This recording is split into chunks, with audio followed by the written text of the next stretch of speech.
Nous allons donc commencer avec Yves-Marie qui va mettre la table, quoi, hein, donc d'une manière assez large sur ces impasses du progrès et sur les pistes pour justement en sortir.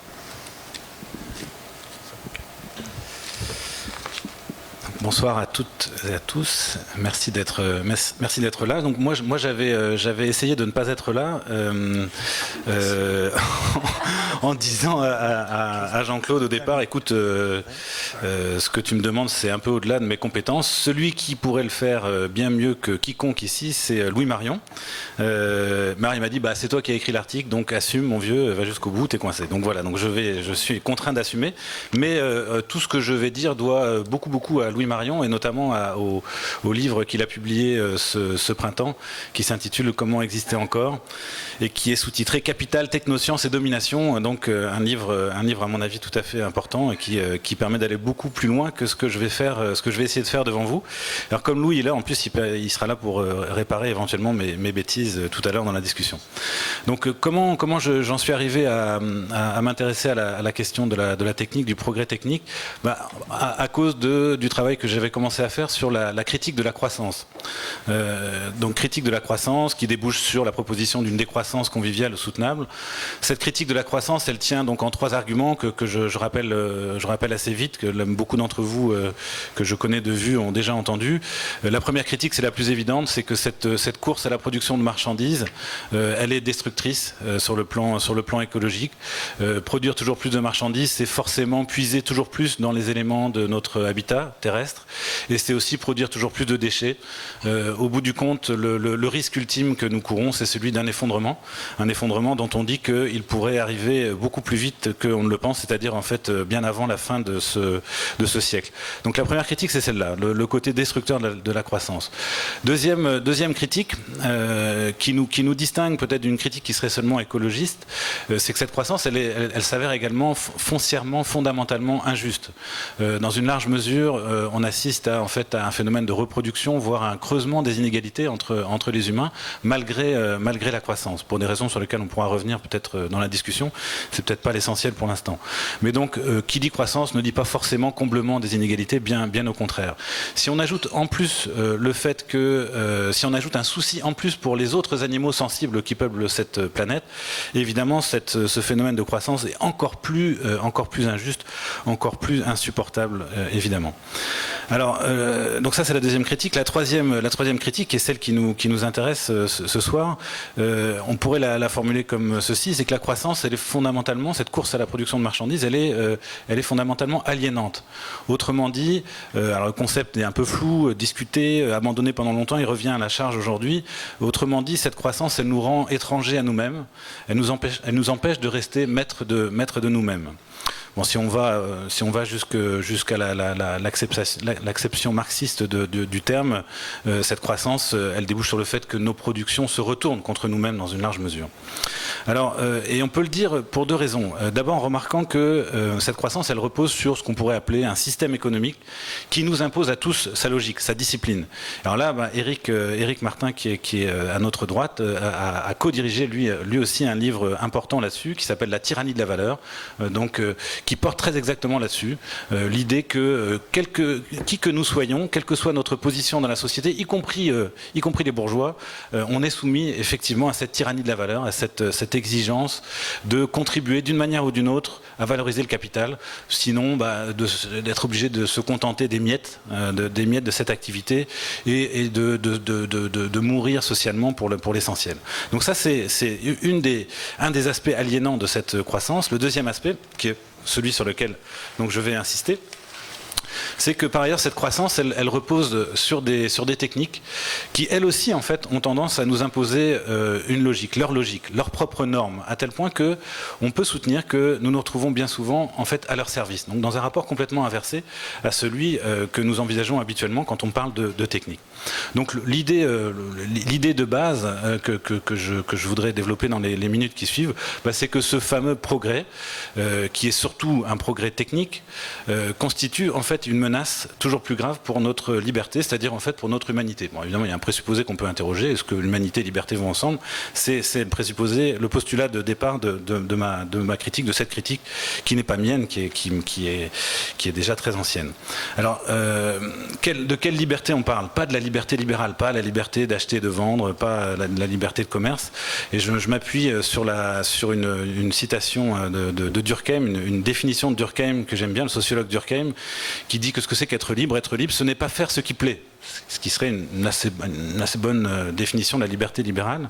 Être libre, donc, c'est être maître de soi, c'est savoir agir par raison et faire son devoir. Alors, Durkheim ne nous dit pas vraiment ce qu'il entend par faire son devoir. On peut compléter, je propose en tout cas le complément suivant. Qu'est-ce que c'est que faire notre devoir d'être humain? C'est peut-être d'essayer d'établir ensemble les normes de notre vie collective dans un souci de justice, d'émancipation, de respect de la vie. Donc en fait, c'est d'essayer de réaliser les promesses de la modernité. Alors, c'est comme ça que je poserai notre devoir. Alors en quoi maintenant nos techniques, la technique, le progrès technique vient-il s'opposer à notre devoir? Vient-il nous empêcher de le faire? C'est ce qu'il faut essayer de clarifier. Mais d'abord, pour le clarifier, qu'est-ce que j'entends par technique? La technique, dans son sens le plus commun, c'est l'ensemble des moyens, des procédés utilisés en vue d'atteindre une fin. À ce titre-là, défini comme ça, le phénomène technique est quelque chose qui est un phénomène profondément humain, et même en fait plus que simplement humain. Il y a des techniques aussi chez bien des animaux sensibles, et donc défini comme ça, c'est pas un phénomène qui est problématique. C'est pas ça qui est en cause.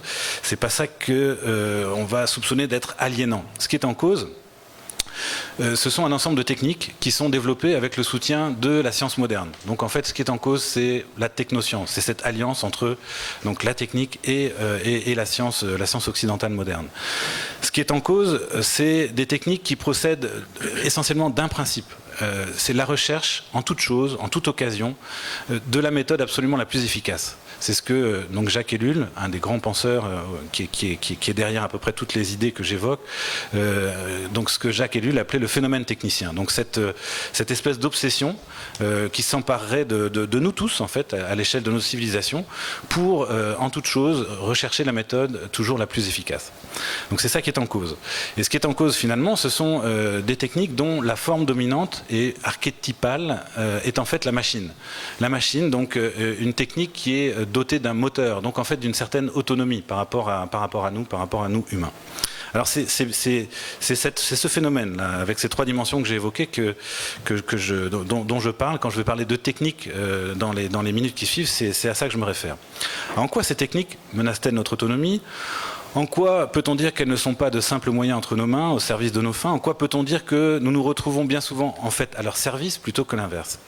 En premier lieu, parce que ces techniques sont liées les unes aux autres, elles sont interdépendantes. Elles constituent en fait un système. Donc là, c'est un autre concept que j'amène, qui est proposé par Ellul, le concept de système technicien. Système sur lequel il est totalement illusoire, dérisoire, ridicule de penser que nous exerçons un contrôle quelconque. Bon.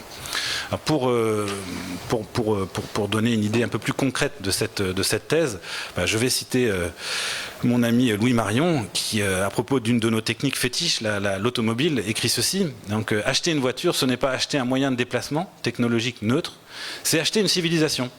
Avec la bagnole vient toute une armada, la route, le parking, les bétonneuses, les diverses pollutions, la défiguration du paysage et les catastrophes industrielles comme celle de lac mégantic, sans compter les morts et les accidentés de la route.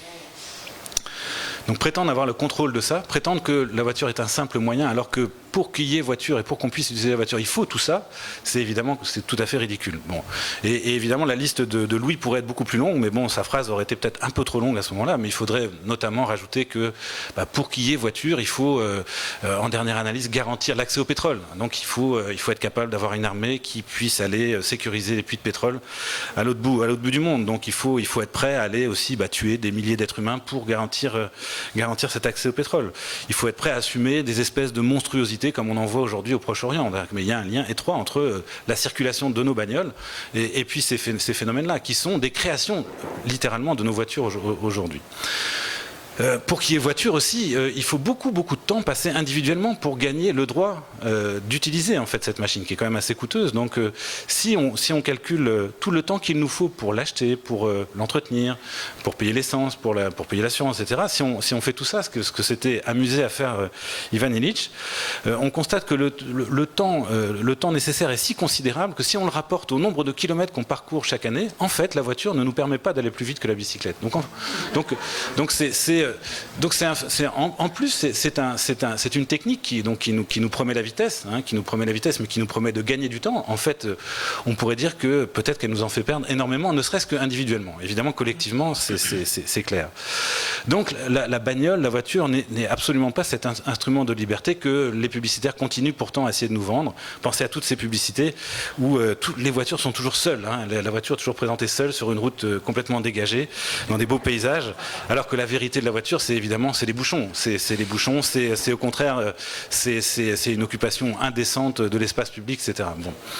Donc la voiture est un véritable boulet, que ça soit sur un plan individuel ou collectif.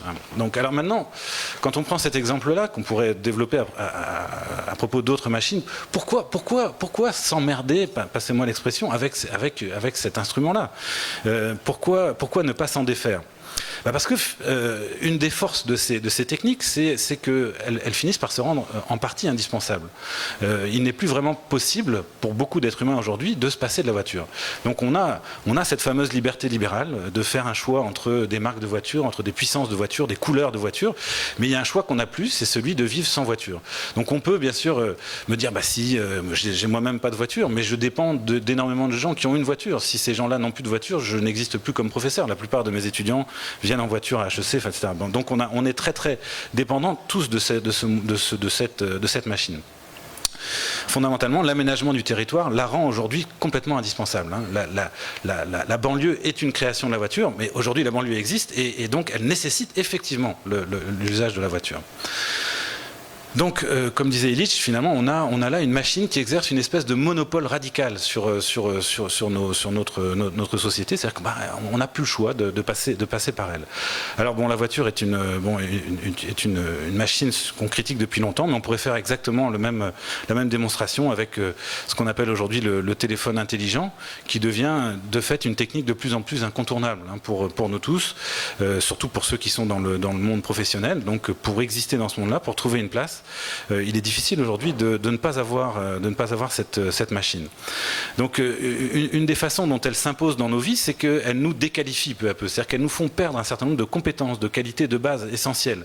Alors la voiture, en quoi elle nous déqualifie ? Elle nous fait perdre l'habitude de marcher, à tel point que l'obésité est en partie liée à ce transport motorisé qui s'est développé dans nos civilisations. Donc on est véritablement, là, physiquement déqualifié pour se déplacer par nous-mêmes. Pour le téléphone, c'est la même chose en fait. Il y a beaucoup de choses que le téléphone nous fait perdre, dont le téléphone nous fait perdre l'habitude. Par exemple, l'habitude de se repérer soi-même, d'utiliser, de se repérer dans un espace par soi-même. Aujourd'hui, on va s'appuyer énormément sur cette machine pour savoir où on est, pour savoir où on va, etc., pour rentrer en contact avec les autres, etc. Bon. Donc c'est de cette manière qu'elles se rendent toujours plus indispensables et qu'il est de plus en plus difficile, effectivement, concrètement, quoi qu'on en dise, quoi qu'on en pense, de s'en passer. Et du coup, on se retrouve objectivement à leur service. Bon. Alors par ailleurs, ce fameux système technicien, il a une tendance à s'accroître de lui-même. Il a, de par sa propre logique, sa propre dynamique, il tend à accroître son empire sur nos sociétés. De quelle manière ? Là, je vais m'appuyer sur un autre philosophe cher à Louis Marion, qui est Gunther Anders, qui, à propos des machines, écrit ceci : « Comme la raison d'être des machines réside dans la performance, et même dans la performance maximale, elles ont besoin, tout autant qu'elles sont, d'environnements qui garantissent ce maximum. Et ce dont elles ont besoin, elles le conquièrent. Donc toute machine est expansionniste. Toute machine va en fait exiger, pour bien fonctionner, d'être entourée d'autres machines ou d'humains, d'organisations qui vont se comporter comme des machines, donc de manière toujours plus performante. Donc, Donc pensez par exemple à la quantité de machines, à l'environnement machinique qui est nécessaire pour le fonctionnement de nos ordinateurs et aussi bien sûr de nos téléphones intelligents dont je parlais tout à l'heure. Donc les implications, c'est que, comme je le disais, tout doit fonctionner comme des machines. L'implication ultime, c'est que notre monde tout entier tend à devenir machine, donc tend à devenir une espèce de méga machine. Et une application qui nous concerne nous très, très directement en tant qu'humains, c'est que du coup nous sommes aussi sommés en quelque sorte de nous comporter de plus en plus comme des machines, et de tout faire pour être à la hauteur de nos machines. Alors ça passe par un tas de stratégies. Je pense par exemple à quelque chose qui est très très fréquent aujourd'hui dans les écoles de gestion, c'est tout ce qui touche à l'intelligence émotionnelle. Donc comment gérer nos émotions. Évidemment, les émotions, ça rentre un peu en contradiction parfois avec les exigences de la machine. Donc comment gérer ça efficacement pour pas venir justement altérer la performance de nos machines. Mais c'est aussi bien sûr nos psychotropes, etc., qui sont une façon là aussi de tenter probablement d'être à la hauteur des exigences de ces instruments entre guillemets. Pour nous, Kant disait aie le courage de te servir de ton entendement, qui est quand même la grande devise des Lumières, de l'Aufklärung, quoi. Donc pour nous aujourd'hui, il ne s'agit plus de réfléchir, d'utiliser notre entendement, mais plutôt d'avoir des bons réflexes, de développer des bons réflexes pour être justement à la hauteur de ces machines et de les servir efficacement. Donc ce système, par ailleurs, se développe aussi. Dans la mesure où son principe essentiel, cette quête d'efficacité qui fonde ce système, n'a pas de limite. Un peu d'ailleurs comme l'accumulation de capital, l'accumulation d'argent, il n'y a pas de frein à cette accumulation. Il n'y en a pas non plus à la recherche d'efficacité maximum. Donc tout problème technique va susciter en fait la recherche de nouveaux progrès techniques. Donc c'est là où on a une espèce de dynamique autonome. Donc là, le problème qui va être généré par la technique va en fait susciter d'autres tentatives pour avoir d'autres techniques meilleures, plus efficaces. Donc ça donne aujourd'hui des projets comme celui de la géo-ingénierie, mais je pense que tu vas peut-être en parler, Joël, tout à l'heure, donc qui est typique, c'est-à-dire qu'on va aborder un problème comme le dérèglement climatique, dans lequel finalement l'avenir de l'humanité se joue, au moins biologiquement, physiquement, et on va l'aborder fondamentalement comme un problème technique, et uniquement comme ça. C'est très largement les réponses qui sont données aujourd'hui à ce problème. Donc ça, c'est ce principe d'efficacité qui n'a pas de limite. L'autre principe clé du développement de cet accroissement du système technicien, c'est ce que certains appellent la règle de Gabor. Donc tout qu'on peut formuler comme ceci: tout ce qui est techniquement faisable doit être réalisé. Et c'est effectivement ce qu'on observe quand on fait un peu l'histoire des techniques. C'est vraiment le principe majeur aussi. Alors aujourd'hui, on peut se dire, mais il y a quand même des limites. Il y a des limites biophysiques à cette croissance. Mais même ces limites, finalement, sont aussi des stimulants. C'est-à-dire que oui, on les voit bien, ces limites, mais la technique va se développer pour essayer de les repousser toujours plus loin. Donc c'est pas une vraie barrière. Alors comment se sortir de là? Comment reprendre le contrôle de la situation? Un des problèmes, c'est que l'éthique humaniste qui est la nôtre ne nous aide pas beaucoup pour plusieurs raisons. D'abord parce que on va toujours trouver des justifications morales, y compris aux techniques qui sont les plus problématiques du point de vue humaniste. Je pense à la plus caricaturale, qui est le clonage cellulaire. Le clonage cellulaire, il a un potentiel thérapeutique qui est considérable et qu'on ne pourra pas écarter d'un revers de main, et qui devrait justifier très certainement le fait qu'on poursuive le développement de ce type de technique. Par ailleurs, la technique dans son principe, elle est totalement sourde à l'argument moral. La seule question qui vaille, c'est celle du comment. Donc on est dans une espèce d'antinomie par rapport à la morale humaniste, la morale kantienne. Par ailleurs, l'autre difficulté qu'on a avec nos techniques, c'est que leur puissance dépasse totalement nos facultés. On a produit un monde qui nous dépasse de tous les côtés, en fait. Ça, c'est encore Anders qui le dit très bien, très fortement. On est en fait aujourd'hui complètement incapable de percevoir, d'imaginer, de sentir les effets de nos techniques. C'est typique du dérèglement climatique. On sait qu'il y a un problème climatique, on le sait, mais tout se passe comme si on n'arrivait pas à le croire, en fait. Donc on a une espèce d'incapacité à réaliser vraiment vraiment ce qui est en train de se passer, en dépit de l'ampleur du désastre qui a commencé. Dit autrement, c'est encore par Anders, en fait, il dit finalement nos techniques aujourd'hui nous permettent de tuer des millions d'êtres humains en mobilisant beaucoup moins de haine qu'il en a fallu à Caïn pour tuer son frère. Enfin, bon, donc pour tuer un être humain directement avec un couteau, il en faut beaucoup plus qu'il a fallu pour appuyer sur le petit bouton qui a largué Hiroshima. On devient donc dans ce monde de la technique des analphabètes de l'émotion, comme dit Anders. Donc par ailleurs, ce phénomène technicien, cette recherche de la méthode la plus efficace en toute chose, débouche nécessairement sur une division du travail qui est toujours plus poussée. Avec une autre conséquence, c'est que du coup, il y a une distance qui se creuse toujours plus entre nos actes et leurs conséquences. Alors par rapport à la question éthique, c'est-à-dire la question qui pose la question de notre responsabilité, c'est un vrai obstacle aussi. Comment reconnaître effectivement notre responsabilité dans les tout petits actes presque insignifiants auxquels nous participons et dont l'effet ultime est pourtant effectivement de participer de ce monstrueux dont parle Anders. Par exemple, on est tous mouillés dans les bombardements canadiens contre l'État islamique. Bon, donc on est mouillés dans les morts que ça occasionne, etc. Mais qui parmi nous se sent responsable? C'est de fait excessivement difficile. Comme le dit encore Anders dans une de ses belles formules, divisé par 1000, la saleté est propre. Bon. Alors que faire? Je termine là-dessus. Peut-être la première chose, c'est commencer par reconnaître que nous avons effectivement un problème avec nos techniques. Ça paraît un peu évident, un peu simple, mais en fait, on est constamment dans le déni de ce problème. Et ça s'exprime comment? Par la fameuse formule qu'on entend toujours dès qu'on lance un débat comme celui que je lance là. On dit mais non, les techniques en elles-mêmes ne sont pas un problème. Ce qui est problématique, c'est l'usage qu'on en fait. Et quand on dit ça, on prétend que la technique n'est qu'un simple moyen, que ce qui est décisif, c'est notre usage. Donc c'est les finalités qu'on a suivies.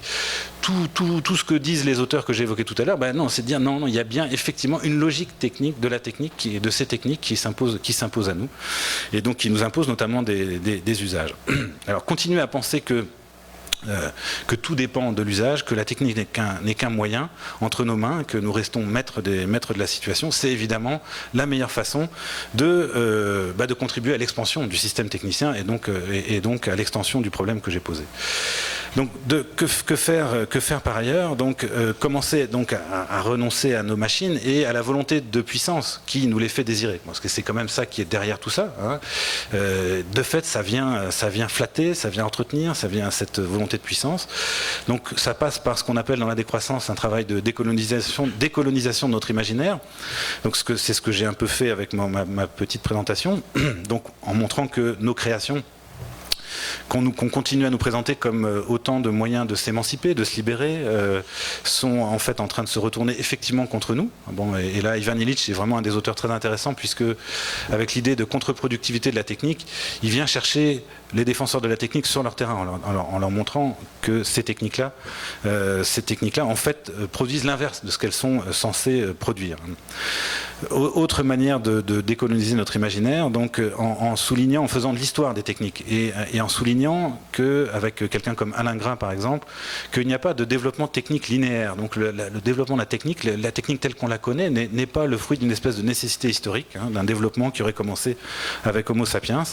Mais l'histoire des techniques, elle est faite de sauts, de bifurcations. Il n'y a pas de logique technique qui se serait imposée à l'échelle de l'humanité, ce qui du coup permet aussi de dire que l'avenir reste ouvert sur le plan de la technique.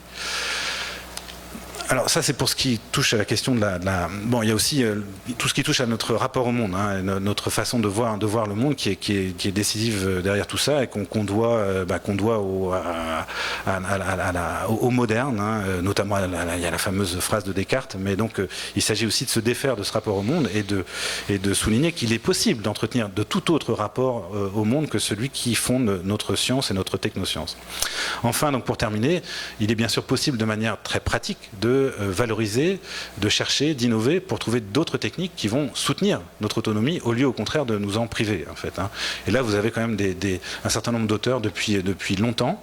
Alors le fait qu'ils le fassent depuis longtemps est un peu inquiétant aussi, ça veut dire que leurs idées n'ont pas réussi à passer le cap là pour l'instant, mais des gens comme Illich, c'est au cœur de ses préoccupations. Il faut développer des outils conviviaux, c'est-à-dire des techniques qui vont augmenter notre autonomie au lieu de la dégrader, qui ne vont pas susciter de maîtres d'esclaves, qui vont élargir notre rayon d'action personnelle. Alors j'ai beaucoup parlé de l'automobile. Évidemment, pour lui, l'outil de déplacement convivial, c'est le vélo. Mais Schumacher était sur des pistes qui sont assez proches avec ses techniques intermédiaires, là aussi, qui visaient une autonomie élargie pour ses utilisateurs. Et récemment, donc Philippe Biwix, avec son livre sur les low-tech, va aussi dans le même sens, propose un certain nombre de propositions très concrètes pour mettre notre intelligence au service d'instruments, d'outils qui vont soutenir notre autonomie plutôt que la menacer. Voilà. Merci. Ben, merci. Merci Yves-Marie. C'était tout un contrat qu'on t'avait confié, mais tu l'as relevé de manière brillante, je dirais. Il a bien montré effectivement donc l'impasse d'un progrès qui voulait, soi-disant, nous libérer, mais qui, pour bien des aspects, nous rend dépendants, nous soumet à une logique et un progrès qui devait aider à l'épanouissement de notre humanité, mais qui, en fait, dans sa propre logique un peu technique, tu sens technicienne, on vient à soumettre l'humain à ses propres finalités, donc aux finalités qui ne sont plus humaines, mais des finalités qui sont purement techniques. Et donc, la société se modèle à cette même logique. Et donc, tu l'as bien montré, toute cette dynamique aussi de cette rationalité instrumentale qui nous fait concevoir la vie d'une manière justement selon la logique même de la technique, de l'efficacité, de la rentabilité, de l'utilité. Alors que la vie humaine est beaucoup plus large que ça. Donc c'est tout le défi que tu mentionnais à la fin, de reconstruire la conception même du progrès, pour l'arracher à cette pure logique instrumentale et qui va plutôt contre l'humain et redonner le pouvoir à l'humain précisément. Donc redonner la finalité humaine au progrès et même à la technique. Tu as mentionné donc un aspect plus spécifique de cette logique technicienne dans la géo-ingénierie. On a confié donc cette tâche à Joël, qu'elle développe précisément donc cette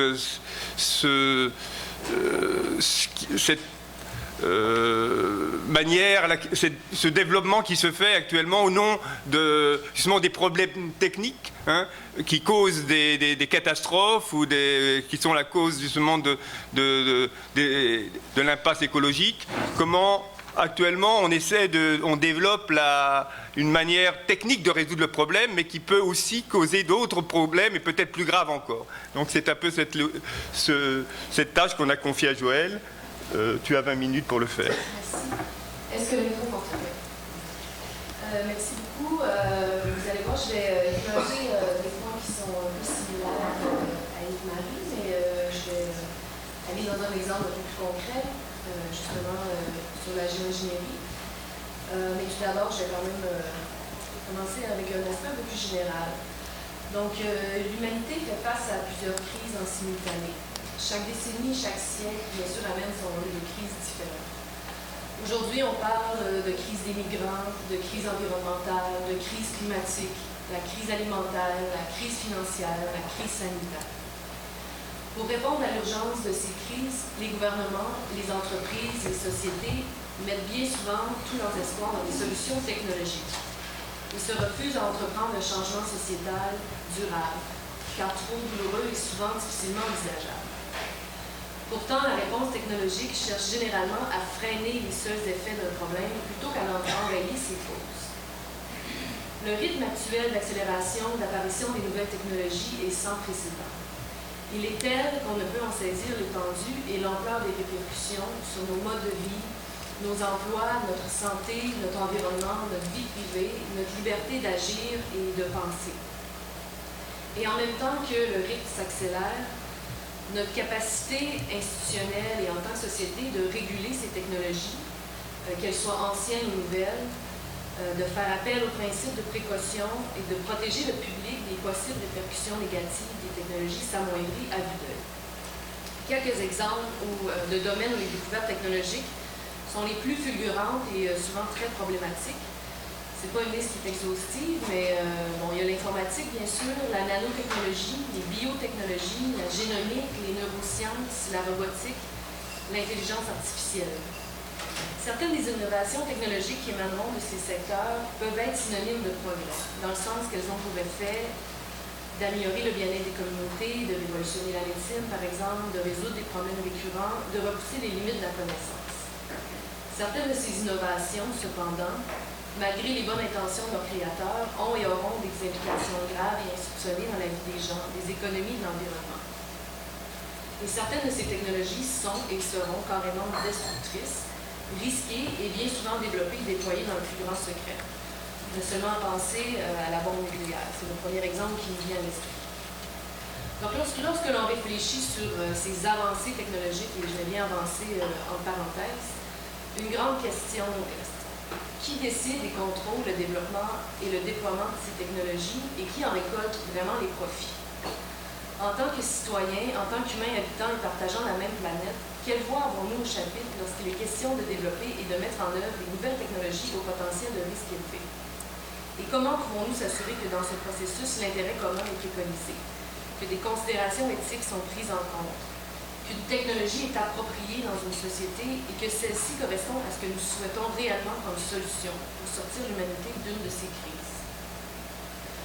L'organisation pour laquelle je travaille, ETC Group, a été spécifiquement mise sur pied pour se pencher sur des questions de contrôle et d'appropriation des technologies, et surtout sur des moyens à utiliser, des outils à mettre en place pour s'assurer que les communautés, la société civile reprennent le contrôle sur les technologies, sur des technologies qui ont des impacts dans leur vie et qui puissent éventuellement influencer les décideurs et proposer des solutions aux enjeux existants qui correspondent à leur idéaux, à leur sens éthique, au bien commun, et non seulement à la recherche incessante du profit.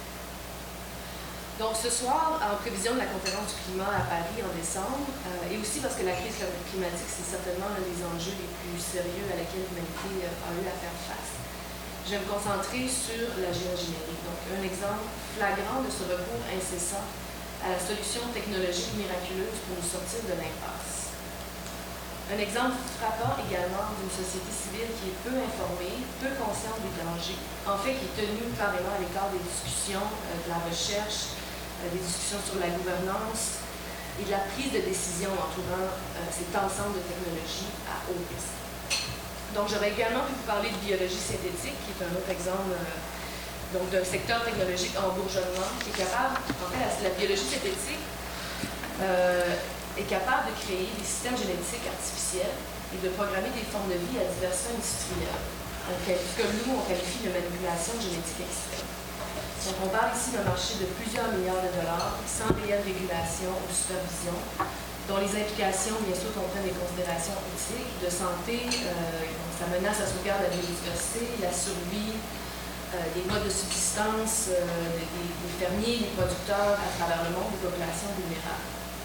Mais comme le temps est limité, je vais me concentrer seulement sur la géoingénierie et je vais essayer de vous proposer quelques pistes de solutions pour faire face aux enjeux que crée cette confiance aveugle que nos décideurs et souvent aussi nos sociétés on a dans les technologies pour résoudre tous nos problèmes. Donc, je ne sais pas si vous avez vu dans l'encyclique du pape François, mais même lui a dénoncé cette confiance aveugle de la société dans les techniques, dans les technologies. Donc, c'est vraiment assez intéressant. Donc, les changements climatiques, c'est assurément la plus grande catastrophe mondiale environnementale de notre ère. Elle a été en grande partie provoquée par la création et le déploiement de technologies. On a longtemps et souvent, encore aujourd'hui, considéré comme un progrès inaliénable pour l'humanité. Donc, l'automobile, Yves-Marie en parlait tout à l'heure, l'extraction fossile, le système alimentaire agro-industriel, l'urbanisation. Donc, pour remédier aux problèmes de façon durable, il sera avisé de changer le modèle industriel de production et de consommation sur lequel repose une société moderne, basée sur l'exploitation des combustibles fossiles, plus spécialement dans les secteurs de l'énergie, de l'agroalimentaire et des transports. Mais ce que nos dirigeants nous proposent pour sortir de cette crise, encore plus de technologie.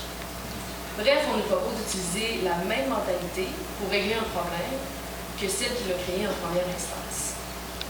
La réflexion qui prévaut dans les négociations actuelles, en fait cette semaine à Bonn, en Allemagne, la dernière séance de négociation avant la conférence à Paris. Donc la réflexion au sein de la Convention des Nations Unies pour les changements climatiques présentement, c'est celle-ci. Les pays peuvent aller au-delà de leur cible de réduction de gaz à effet de serre et ne pas prendre d'engagement contraignant pour s'assurer que l'augmentation de la température ne dépasse pas 2 degrés Celsius d'ici la fin du siècle.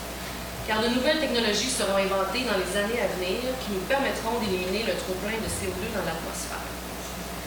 Pour rationaliser cette stratégie et lui donner un peu de crédibilité, on a créé le concept d'émission net zéro. En anglais, c'est net zero emission. Ça sonne bien, on dirait qu'il n'y aura plus d'émissions. Et en fait, ce n'est pas tout à fait ça. Donc, les émissions d'aujourd'hui seront éventuellement absorbées, ce qui ramènera leur niveau à zéro dans le futur. C'est basé sur un calcul comptable, donc qui se base sur la volonté des pays de réduire leurs émissions, sur des mécanismes de marché virtuels et sur des technologies inexistantes. Donc c'est vraiment un tour de force. Les technologies sur lesquelles reposent les espoirs des gouvernements sont en soi des formes de géoingénierie, qu'on peut regrouper sous le terme de carbon dioxide removal, ou ma traduction, extraction du dioxyde de carbone. Donc, on parle de capture et séquestration du carbone ou encore de BECS, qui est bioénergie avec capture et séquestration du carbone. Donc, cette dernière technique consiste à faire pousser des arbres, tout type de biomasse, qui vont absorber du carbone pendant leur croissance, pour ensuite les brûler dans des centrales énergétiques, donc produire de l'énergie. Ces centrales-là vont être spécialement équipées d'un dispositif qui va capturer les émissions carboniques, puis ensuite, on va aller les séquestrer dans le sous-sol géologique avant qu'elle ne s'échappe dans l'atmosphère. Donc ça, c'est notre solution.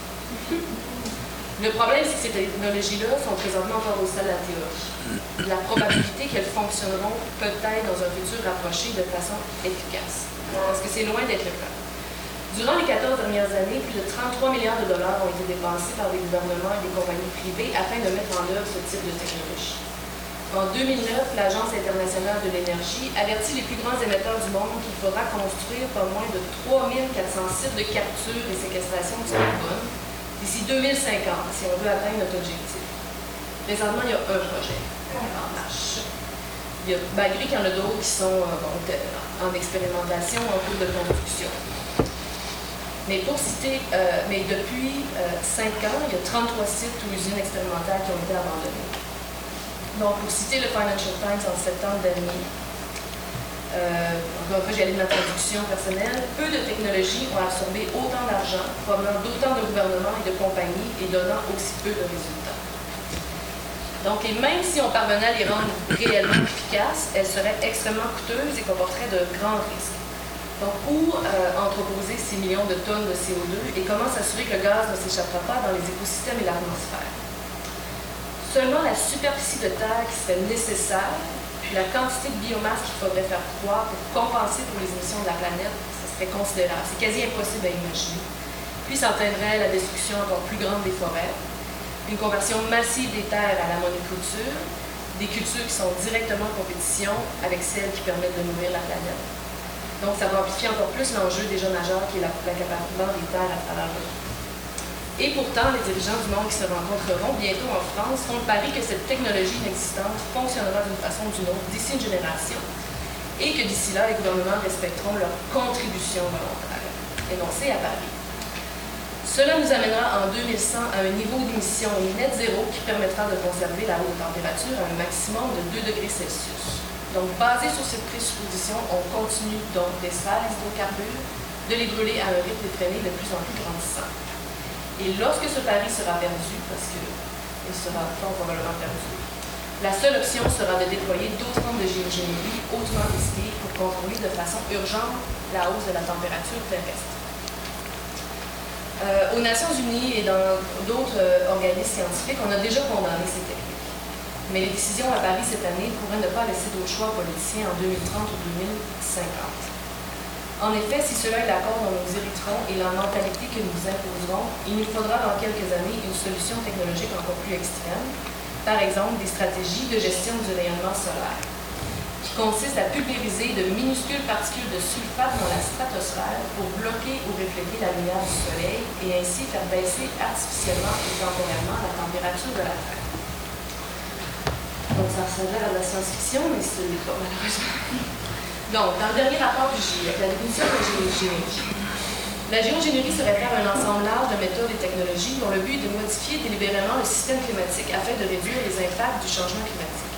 La plupart de ces méthodes cherchent soit à réduire la quantité d'énergie solaire absorbée par le système climatique, dont je viens de vous parler, la gestion du rayonnement solaire, ou à augmenter l'absorption nette du carbone provenant de l'atmosphère dans une mesure suffisamment grande pour altérer le climat. Donc, des exemples de l'extraction du dioxyde de carbone. Donc, je peux vous donner d'autres exemples. Donc, par exemple, on se essaie d'envoyer des particules dans l'atmosphère, les différentes méthodes qui sont envisagées. Il y a l'utilisation d'avions en réaction, d'artillerie lourde, ou même de longs tuyaux qui monteraient jusqu'au ciel. C'est même pas une blague. Cette technologie se base sur l'observation de l'action des volcans. Quand les volcans ont des éruptions vraiment très grandes, ils envoient des particules dans l'atmosphère, puis ça fait réfléchir la lumière, puis ça fait baisser légèrement la température de la Terre. Mais il faut avoir des éruptions. C'est arrivé, ça a été observé une fois dans l'histoire.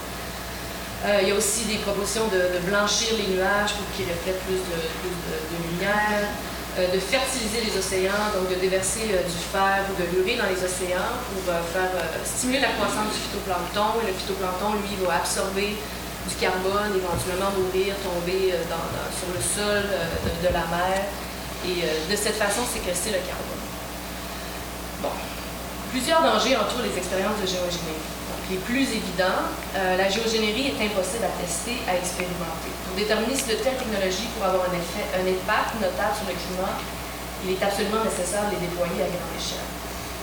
Donc, on ne parle plus d'expérimentation, mais bien de déploiement. On n'aurait donc aucun moyen de contrôler les effets de ces technologies qui seraient sans contexte massif. Et on peut s'imaginer faire de retour en arrière ou avoir une possibilité d'ajustement lorsque l'on parle de modifier des systèmes planétaires. De plus, tous les schémas et modèles informatiques s'entendent sur un point, ce type de manipulation aurait des effets extrêmement dommageables sur le climat des régions tropées et sous-tropées.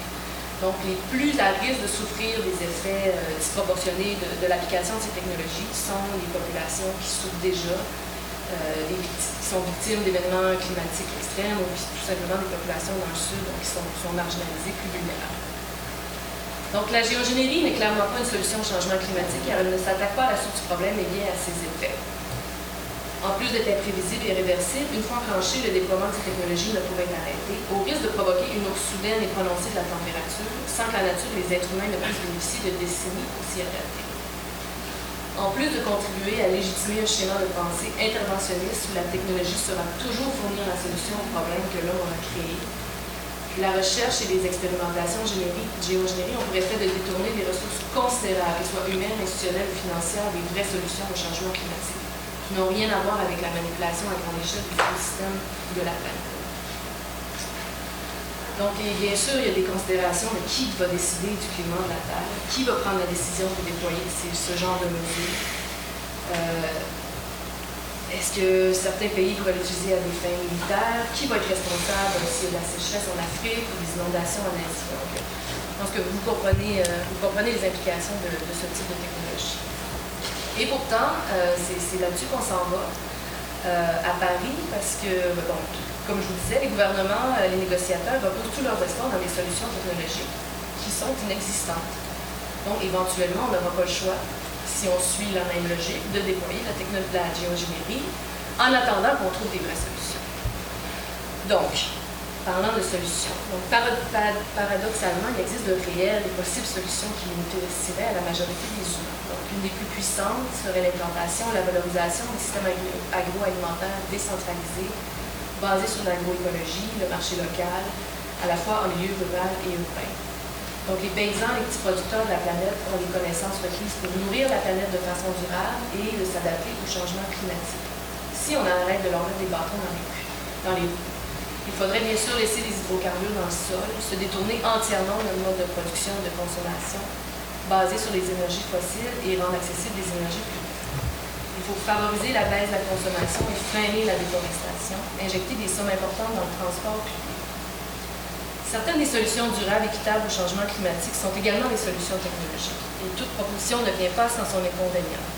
Mais pour déterminer quelles solutions sont légitimes, quelles technologies sont appropriées, souhaitables et sécuritaires dans nos sociétés, tous les gens affectés devront avoir voix au chapitre.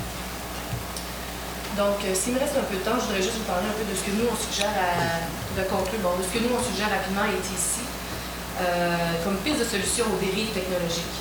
Donc, pour nous, la réponse se trouve à deux niveaux. La première est institutionnelle, puis la deuxième est au niveau sociétal.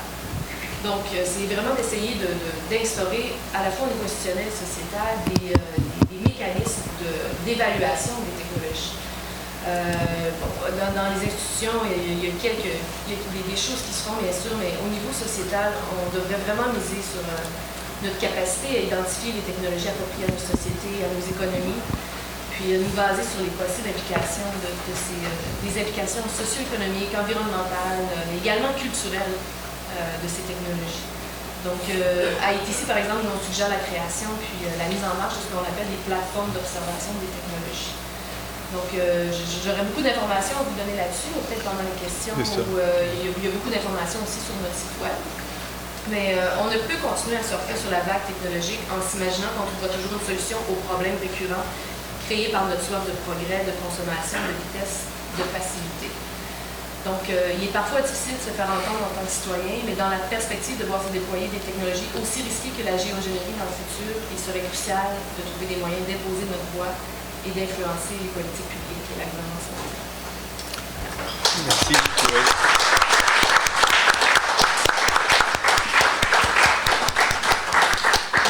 Joël a bien montré précisément donc l'impasse que nous conduit ce progrès qui fonctionne dans un principe comme qu'a souligné Yves-Marie aussi, de ce qui est possible doit être fait. Donc c'est une logique qui est autoréférentielle, qui ne se préoccupe pas des conditions réelles d'existence du monde, de la vie en tant que telle, même au point où justement la vie ne l'intéresse pas, elle la fragmente, elle la réduit en objet, en abstraction telle que finalement la vie elle est dissoute dans sa globalité, dans les écosystèmes, l'interdépendance des écosystèmes, tout ça c'est en dehors de ses préoccupations et encore moins la finalité humaine, c'est une logique qui fonctionne justement en pur emballement, quoi. Et à ce niveau-là, il montrait le cul-de-sac, mais terrible, veut dire qu'on va à toute vitesse dans un mur. Donc l'urgence de la réaction, l'urgence d'arrêter. Je citais dans mon ouverture, je pense, une phrase qui peut faire très bien aussi l'introduction à ce que va nous dire Éric Martin dans son exposé, une phrase d'un philosophe allemand mort durant la Deuxième Guerre mondiale et qui n'avait pas connu Auschwitz ni Hiroshima, mais qui avait qui avait réfléchi sur cette impasse et de l'urgence d'agir. Il disait, Marx dit que les révolutions sont la locomotive de l'histoire, mais peut-être en va-t-il tout autrement. Il se peut que les révolutions soient plutôt le geste par lequel l'humanité qui voyage dans ce train tire le frein d'urgence. Je pense qu'on est rendu à une époque précisément où il faut tirer le frein d'urgence pour pas que justement nous foncions dans un mur et avec toutes les conséquences de dévastation et de déshumanisation que cela peut impliquer. Éric Martin va réfléchir dans son exposé sur justement qu'est-ce qu'on doit face à cette révolution permanente du capitalisme lié à la démesure technologique, affirmée comme un devoir de conservation, justement dans une perspective que mentionnait Joël aussi, pour sortir de cette impasse. Merci. Je pense que la réponse courte, ce serait que nous avons besoin de philosophie Ça ne surprendra personne, je prêchais pour ma paroisse, et je le fais bien sûr à un moment où la philosophie est menacée. Vous savez que les gouvernements actuellement menacent l'enseignement de la philosophie dans les collèges. En même temps, c'est pas nouveau, la philosophie est menacée depuis qu'elle existe. Hein? Pour la simple et bonne raison que lorsqu'elle est née en Grèce, il y a 2500 ans, on était dans un contexte un peu semblable à celui-ci, si ce n'est que les conséquences, je dirais aujourd'hui, écologiques et techniques sont décuplées et même exponentielles. Mais la racine du problème, à mon avis, est assez semblable. Il s'agit du rapport entre la puissance et les formes. Et au fond, ce qui a poussé Platon à écrire, c'est de voir une société qui cédait à la folie des individus et par extension toute une cité qui cédait au fantasme de la toute-puissance. Hein. Athènes était devenue une thalassocratie, c'est-à-dire un empire maritime incroyable, et ils étaient enivrés par, individuellement, une sorte de quête de plaisir, d'hédonisme, d'accroissement de la puissance individuelle, de fantasme de toute-puissance individuelle, et puis collectivement, par le même fantasme de toute-puissance impériale. Et face à cela, on a vu proliférer dans la cité l'idée qu'au fond, il n'y avait pas tellement de limites à respecter. Si on était capable d'aller augmenter notre puissance, pourquoi pas? Hein? La limite, autrement dit, tant qu'on peut la faire reculer, que ce soit la puissance de l'individu ou que ce soit la puissance de la cité, tant qu'on peut expansionner cette puissance, il n'y a pas de problème. Okay? Et donc, l'idée qu'il y a des choses qui sont mal et des choses qui sont bien, des choses qui sont justes, des choses qui sont injustes, cette idée profondément éthique, cette idée-là était battue en brèche par un profond relativisme moral. C'est-à-dire qu'au fond, si vous n'êtes pas d'accord, c'est votre opinion. Puis moi, mon opinion, c'est que c'est très bien comme ça de chercher à être un tyran individuellement, puis de chercher collectivement à être une puissance impériale.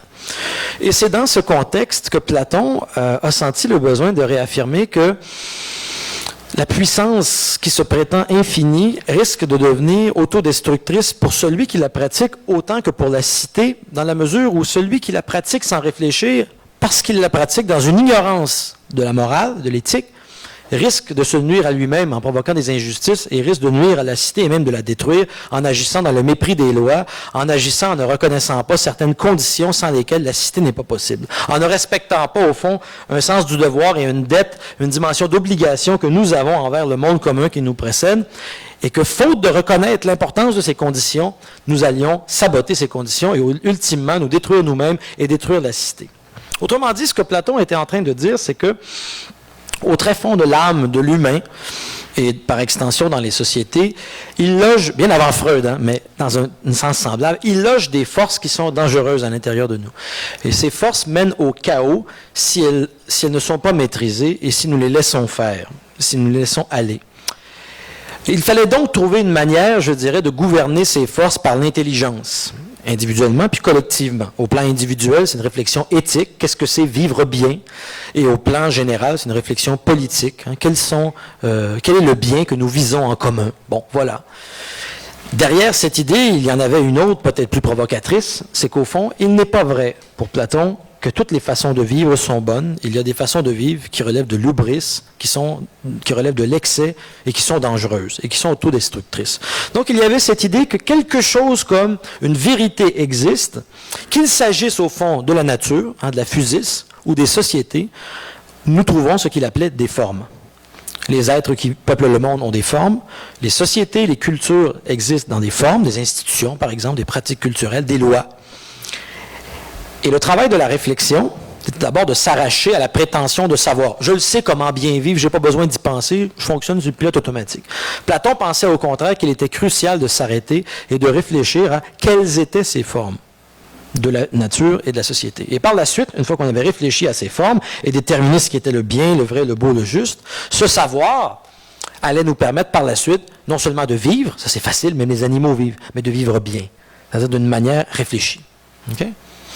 Bon, ce genre de discours-là plaisait pas beaucoup. Hein. Socrate, pour avoir tenu sensiblement le même discours, avait été zigouillé parce que les gens préféraient vivre mal et ne pas se poser la question des finalités qui devraient les gouverner. Et on peut dire qu'Athènes s'est autodétruite, étouffée par la pléonexia, c'est-à-dire le désir d'accumuler le maximum de plaisir, de possession et de pouvoir. Hein. Socrate disait, mais vous courez après l'argent, le pouvoir, mais vous ne réfléchissez pas à votre âme. Mais qu'est-ce que vous faites? Ce régime d'illimitation va vous tuer. Et c'est lui, au fond, qu'on a préféré tuer parce qu'on voulait continuer à vivre mal. Et donc, la réponse, qui n'était pas nécessairement une réponse, mais qui était en tout cas une manière de se mettre en recherche que la philosophie apportait, c'était on ne peut pas vivre n'importe comment. Il y a des manières de vivre qui sont meilleures que d'autres, il y a des manières de vivre qui sont plus justes que d'autres, versus le cosmos, qui sont plus harmonieuses avec le monde. Et ces manières-là, il faut les chercher. Et une fois qu'on croit les avoir trouvées, il faut continuer constamment à se remettre en question, mais il faut essayer d'organiser notre vie et notre action de sorte qu'elle soit harmonieuse, à la fois dans la communauté politique et à la fois vis-à-vis de la nature et le cosmos. Je saute rapidement à la modernité. Lorsque les sociétés modernes ont été créées, les penseurs libéraux, au premier chef Thomas Hobbes, ont complètement jeté aux poubelles la philosophie de Platon et d'Aristote. Okay? Pourquoi? Rapidement. Parce que Thomas Hobbes s'est dit, ça fait des années qu'on essaie de s'entendre sur une définition philosophique du bien, puis on n'est pas capable. Puis qu'est-ce que ça fait? Ça fait des guerres civiles, parce qu'on ne s'entend pas sur les idéologies politiques ou religieuses qui doivent nous gouverner. Et donc, oublions cette question. Et créons pour la première fois des sociétés qui ne se poseront plus la question de ce que sont les formes du bien, de la justice, du beau et du vrai. On neutralise cette question, on évacue cette question. Petit problème. Comment on relie maintenant les gens si on n'est plus capable de les relier à partir d'un débat politique réfléchi sur le vrai, le beau, le bon, le bien, le juste? Il faut bien trouver une manière de relier ces gens-là. Et si la religion ne peut pas non plus les relier parce qu'on ne s'entend pas là-dessus non plus, qu'est-ce qui va relier les gens qui ne s'entendent pas? Eh bien, on va devoir se fier à des mécanismes automatiques. Hein? C'est ce que dit Jean-Claude Michéa dans l'Empire du moindre mal.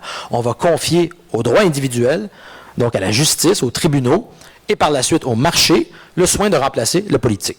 Et plutôt que de s'entendre sur une conception du bien, on va créer un régime purement procédural où chacun fait ce qu'il veut. La sécurité dans les jouissances privées. Hein, la liberté des modernes, contrairement à la liberté des anciens, c'est l'égoïsme. Et quant à ce qui se passe au niveau des finalités, ben, ça va s'arranger tout seul par une mécanique automatique des moyens.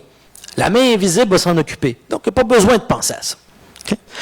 Ce sont les socialistes, c'est Marx, et avant lui des gens comme Pierre Leroux, qui vont commencer à montrer que cette société, au fond, où on abandonne les puissances du marché et du droit à elle-même, finit par produire une société tout à fait indécente au plan moral, puisque la question de la morale est évacuée, la question de l'éthique est évacuée.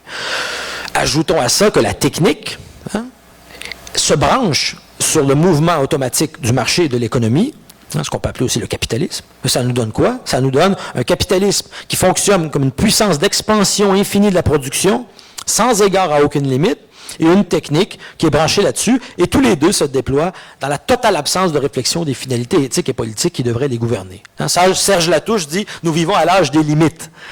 On devrait être capable de poser des limites à ces systèmes, or nous n'avons pas été capables. Michel Freytag, le sociologue et philosophe québécois, disait que cet abîme de la liberté libérale avait conduit les sociétés dans lesquelles nous sommes aujourd'hui à se décharger. Le terme allemand, c'est Entlastung. On se décharge du besoin de penser et de juger sur des systèmes qui sont réputés penser et juger à notre place. Et on voit le résultat. Okay? L'idée que nous n'ayons pas besoin de prendre en charge de manière réfléchie la question de la morale, de l'éthique et de la politique, Platon nous disait qu'elles étaient les plus importantes et les meilleures parmi les choses humaines, que cette question, nous pouvons la laisser de côté parce que les moyens vont s'en occuper automatiquement. Okay? Et nous voyons maintenant à quoi cela conduit. Une société indécente, violente, inégalitaire, et évidemment, on l'a bien dit, destructrice également au plan écologique. Et donc, le défi aujourd'hui, c'est d'être capable de poser à nouveau, Hannah Arendt disait, je demande une seule chose, c'est de penser à ce que nous faisons. Ça a l'air très, très simple.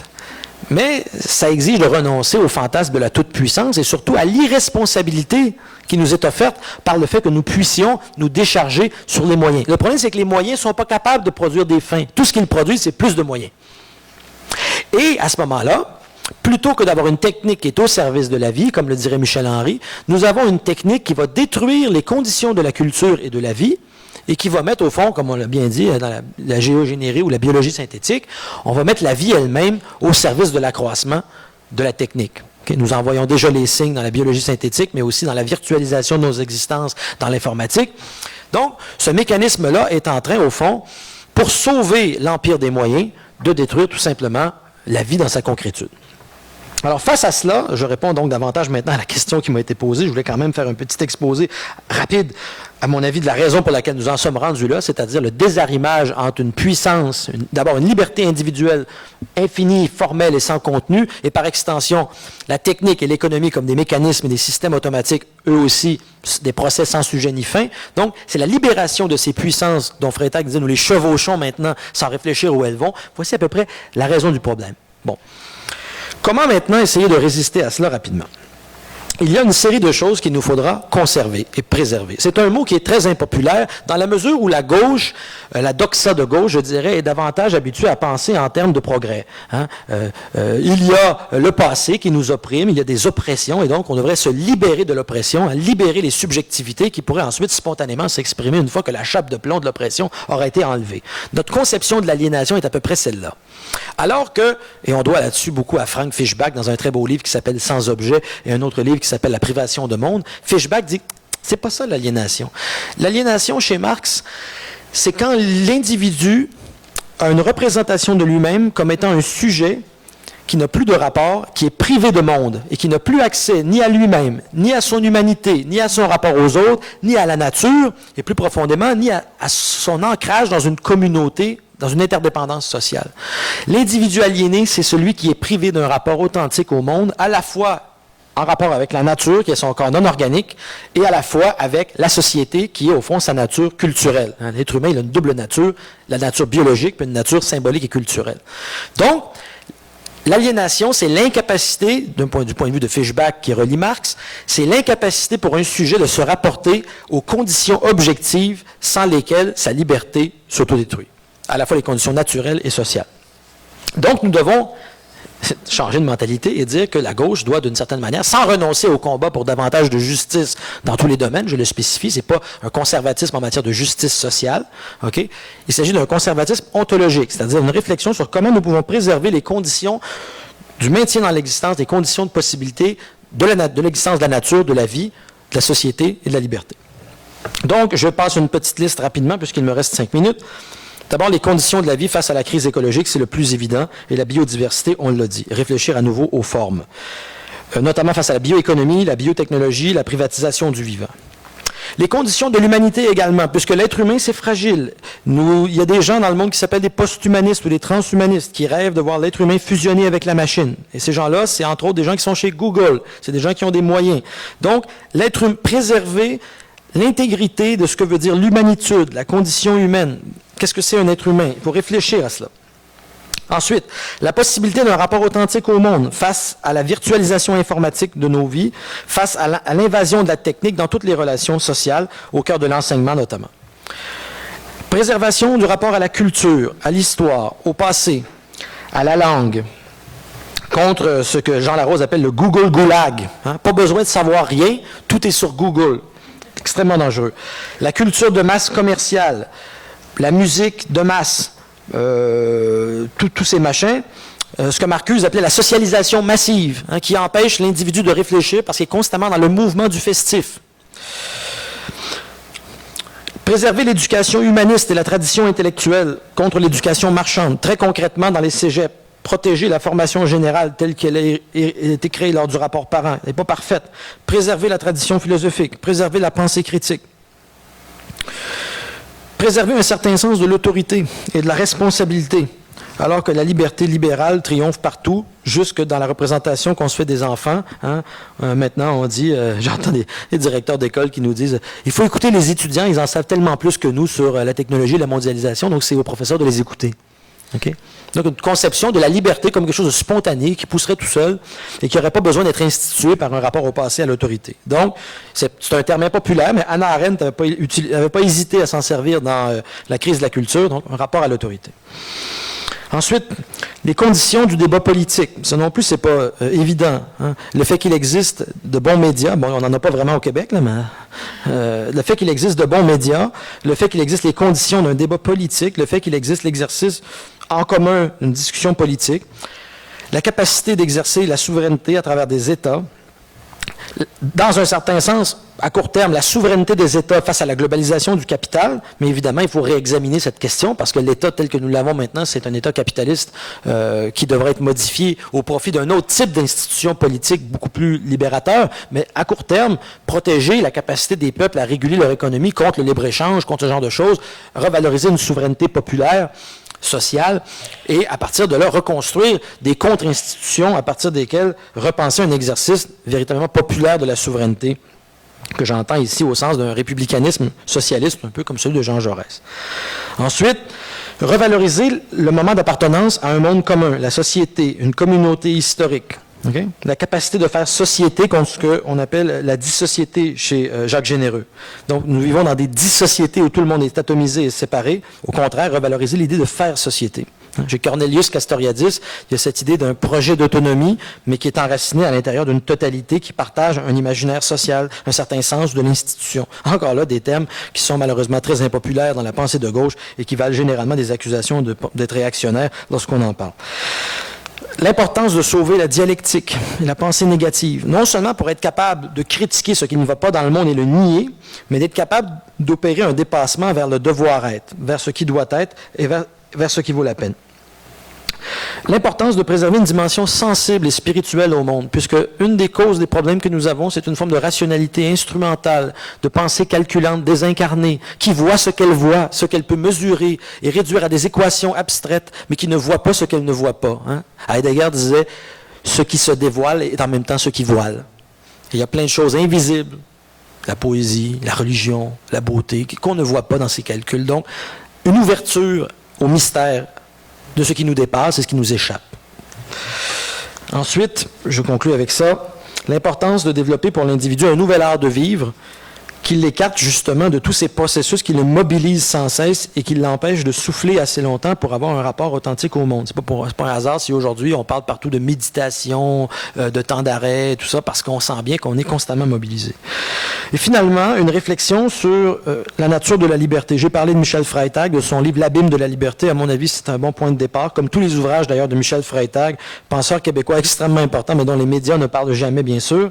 À la place, on parle de ces pop philosophes qui disent absolument rien. Donc, allez lire Freytag, dans la mesure où c'est un penseur québécois qui a pris la peine de réfléchir justement à qu'est-ce que ça veut dire repenser la liberté, non pas en tant que liberté libérale qui justement abandonne les questions morales à des processus ou à des systèmes, mais une liberté qui assume son moment d'enracinement et qui assume la nécessité de s'auto-limiter et qui ne le fait pas à partir de quelques narcissisme ou de quelques volontés de fantasme de toute puissance, mais qui le fait à partir de ce que Freytag appelait un amour du monde, hein, amour mundi, une expression qui venait de Hannah Arendt, dans un monde où tout est fondé sur justement la volonté de puissance, de domination, la concurrence, la maximisation des performances, l'accélération, refonder quelque chose sur l'amour du monde, l'amitié, le respect des formes, c'est ce que Freytag appelait le respect des formes. À mon avis, ce serait déjà quelque chose comme un bon point de départ.